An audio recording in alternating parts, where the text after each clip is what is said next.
Hey guys, this is George with Firehouse Music, and today I want to talk to you about creative ruts, or more specifically, how to get unstuck. And let me explain what that is. So, I'm sure, I know I've gone through it.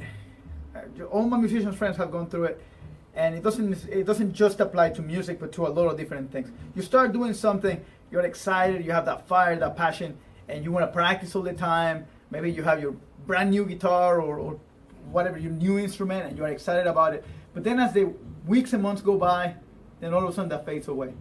Or maybe you've been successful for a while, and then one day you wake up and you find like that passion that you had for playing is gone. And that can be really disheartening. I know, like, it's happened to me. I've been playing music for over 20 years, and I still, it's something that I have to keep myself in check about. It's very, very common. So the way you want to deal with that is you want to find the fun again. What I mean by that is you find a way to, like, I know, like, for me, for instance, I was playing and everything was coming out. Yeah, it was correct. I knew the right scales to play, the right chords to play. I could play over the different changes in chord progressions and stuff. But I felt like everything I was doing was uninspired. It was very mechanical. So what I started doing, and now the first step I think is diagnosing why, right? Why are you feeling that way? And in my case, I was just completely disconnected and disengaged with my art, and that can happen to you. Maybe you're just going through the motions. So you find what's wrong, and then you find a way to make your practice fun. So you throw out the window the whole thing about being disciplined with what you practice, and making sure that you are addressing problems and things like that. If you take that too far, then that's what happens. Then all of a sudden you turn off your creative brain, you turn off the excitement part, and it turns into a chore. So you want to do that. Now, for most people, the problem is the opposite. They don't practice enough. So don't use that as an excuse to get lazy, right? But if you are, in fact, you've been working really, really hard for a long time, and all of a sudden you feel like, man, I don't even feel like playing anymore. Then now that's a sign that you've tilted the bar a little bit too far in the opposite direction, right? So what you want to do in that case is find a way to make your practice fun. For me, right, what I did was I would look up or find either a friend that would play something random that I had no prior knowledge. There was no lead sheet, no chord chart, nothing. I didn't even know what key we were playing. They would just start playing, and we'd immediately start recording. And if I didn't have a friend around, I'd go to YouTube and look up like a backing track or something. And same thing, like I wouldn't even know what key it was in. I would just put it on a playlist. So maybe I'd know the first one, and I put my phone away, and it would be just playing. And I had no idea what style, what chord progression, what key it was, and I had to use my ear. So that had two effects. Number one, I couldn't rely on my mechanical knowledge to play. I had to use my ear and that intuition that you have as a musician. And so my playing, of course, was full of mistakes and everything. I sounded a lot more like a beginner than an expert. But there was something in my playing that spoke to me, and it was like, oh man, this is what it's like. This is what it was like before. So I found, and over time, even that, I got better. Of course, my ear got better in my ability to anticipate changes. All of that stuff got better. I became a better player as a result. But the immediate result that I was looking for was there. I was being challenged, and I was also having fun. For me personally, like I'm having fun while I'm learning. But once something becomes routine, then it becomes boring. So a way to keep that from happening, keep that at bay, is to continue to learn, challenge yourself, do things that you're not really comfortable with. If you're like a classical guitar player, well, maybe get a pick and play some like flat picking lines. Or if you all you play in your life is heavy metal, then pick up a real book and try to read a chart and see how that what that does for you. And once I figured that out, Now, every once in a while, I do it about once or twice a year. I find something weird that nobody else is into. Like, I think the last thing I did, I once started listening to like Arabic pop of all things, and try to like figure out that music and those chord progressions and the different like meters and stuff. I was just figuring out these songs. I was never gonna teach them, probably never gonna perform in public. It was just a pure exploration, a musical exploration for my own sake. Those are the things that are gonna keep you excited, and they're gonna keep you from, and you're gonna continue to be creative. That's the other thing. It's gonna help you open your mind to other sounds, other things, and it'll keep you from falling into the same patterns. And that's kind of when you fall into a rut. Another thing that is super helpful is sometimes we take our playing for granted.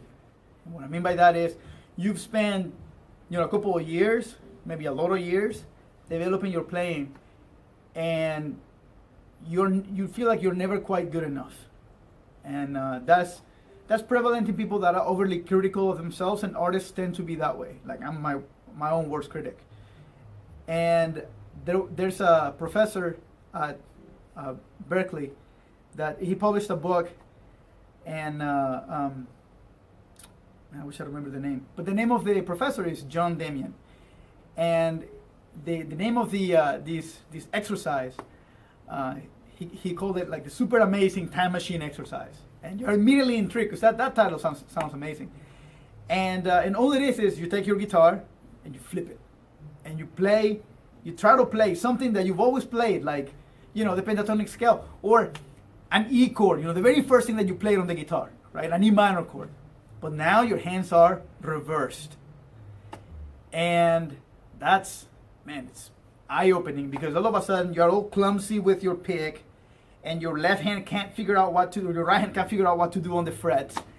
And you can either take it from I suck even on this side too. Or you can realize how far you've come on your own playing. Because there are things that you do without even thinking on your dominant side. And this is true, if you're playing a different instrument, it's the same thing, like maybe, cross your hands on the piano or something. And you're gonna find that things that just how much you've already learned. So you can pat yourself in the back a little bit and be like, man, do I really want to put all this progress to waste, right? So that's another thing that you can do. And finally, the thing that will keep that from happening, because it will continue to happen unless you set goals. Now, here's what everybody gets it wrong. You want to set goals, right? You have, and I'm sure if you know how to set your goals and everything else, I may do a future video on that. You know that you need to have short-term goals, stuff that you can do today, stuff that you can do maybe a week from now, a month from now, a year from now, right? So you have your immediate goals, then you have your short-term, your mid-term, and your long-term goals. And most people, I think, they know how to do that for the most part. There's tons of books on this. But what they forget to reward themselves, you see. Because if all you're doing is working, guess what? You are setting up the same pattern that got you there in the first place. The same thing that all the work that you were putting in that made you burn out, to where now you don't feel like playing, all the passion is gone and everything else, you are doing it again. But if you say like, okay, I'm gonna pick up my guitar and I'm gonna practice, and it doesn't have to be like something crazy, right? You don't have to buy yourself a new guitar every time you practice. I mean, if you can afford it, it'd be cool. No, but seriously, you don't have to do that.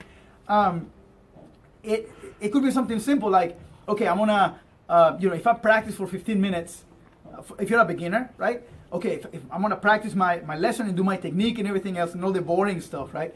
And then I'm gonna reward myself by cranking up my distortion and playing just something cool just for fun, right? That's very, very simple. Or it could be like, okay, well, if I achieve my goal for the year, I'm gonna buy myself a new piece of gear. And that kind of, think of it like a Christmas gift for yourself, right? You're always buying stuff here and there, well, why not focus that onto the thing that you're trying to do? And once you build that reward system, then you're gonna be looking forward to it. Like, oh man, no, I have to do this because if I achieve it, then I'm gonna be able to get the thing that I want. And then go and get it. Don't forget to reward yourself, because if you do, it's like you're lying to yourself. Then next time you're not going to do it. You're not gonna have the motivation to do it. Don't make it a crutch though, because sometimes we tend to go things and take things into the extreme. That's a measured tool that you want to use, but don't use it as a crutch, right? You still have to rely on your discipline to make sure that you're practicing and everything else. And yeah, that's about everything I got for this. If you like the video, just let me know. If you have something else that you want to add or a personal experience with this, I'd love to hear it. Just let me know in the comments. And as always, don't forget to subscribe on the button down there. I'll see you guys next time.